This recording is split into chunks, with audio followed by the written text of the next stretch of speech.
Spoštovana sovoditelja posveta, državni svetnik in predsednik Komisije za državno ureditev Rajko Fajt ter predsednik Komisije Vlade Republike Slovenije za reševanje vprašanj prikritih grobišč dr. Jože Dežman, cenjeni predavateljice in predavatelji, državne svetnice in svetniki, poslanke in poslanci državnega zbora, vsi, ki ste si vzeli čas in spremljate posvet v dvorani ali nadaljavo, gospe in gospodje. Z velikim veseljem vas danes nagovarjam v imenu Državnega sveta Republike Slovenije, drugega ali zgornjega doma slovenskega parlamenta in prvega doma civilne družbe, ter seveda tudi v svojem osebnem imenu na posvetu o delu Komisije Vlade Republike Slovenije za reševanje vprašanj prikritih grobišč v obdobju 1990 do 2025. Današnji posvet je posvečen pregledu 35-letnega dela Komisije Vlade Republike Slovenije za reševanje vprašanj prikritih grobišč. Gre za priložnost, da se ozremo v preteklost, a hkrati razmišljamo o prihodnosti in upanju, da bomo dokončno rešili še vsa odprta vprašanja, povezana s prikritimi grobišči, in kot je navedeno v vabilu, je komisija opravila velik del dela, vendar še ni zaključila vseh nalog. Zdaj je čas, da naredimo pregled, preverimo, kaj je bilo v teh letih doseženega in ugotovimo, kateri izzivi nas še čakajo.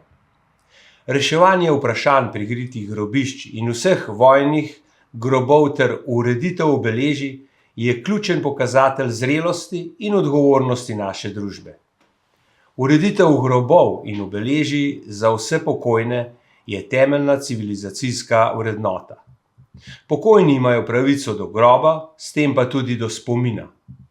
Pravica do groba je temeljna človekova pravica, ki izraža pieteto do pokojnika in omogoča svojcem ter prijateljem, da žalujejo, obiskujejo grob in ohranjajo spomin nanj.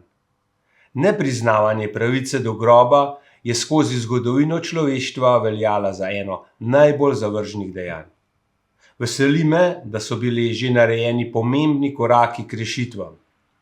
Zahvaljujoč današnjemu posvetu bomo lahko spoznali tudi delo sektorja za vojne grobove in grobišča v okviru Ministrstva za obrambo, ki prvič vzpostavlja celovit register vojnih grobov in grobišč. Tako bomo postopoma dobili pregled nad vojnimi grobovi Slovencev doma in v tujini. Zahteven projekt je tudi oblikovanje grobnice s spomenikom za nepokopane mrtve.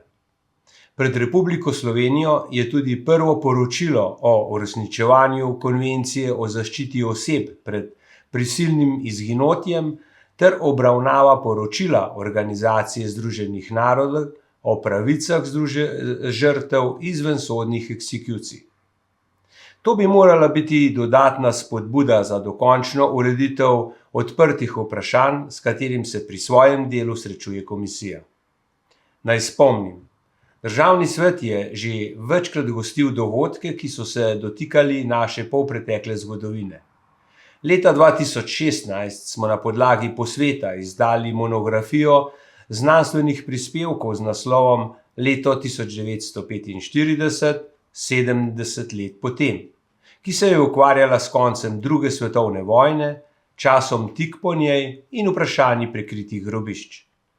Oktobra 2021 pa smo gostili posvet z naslovom o vojnih grobovih, pokopališčih in grobiščih, kjer je bilo povedano, da nobena kategorija vojnih grobov v Sloveniji ni bila ustrezno raziskana.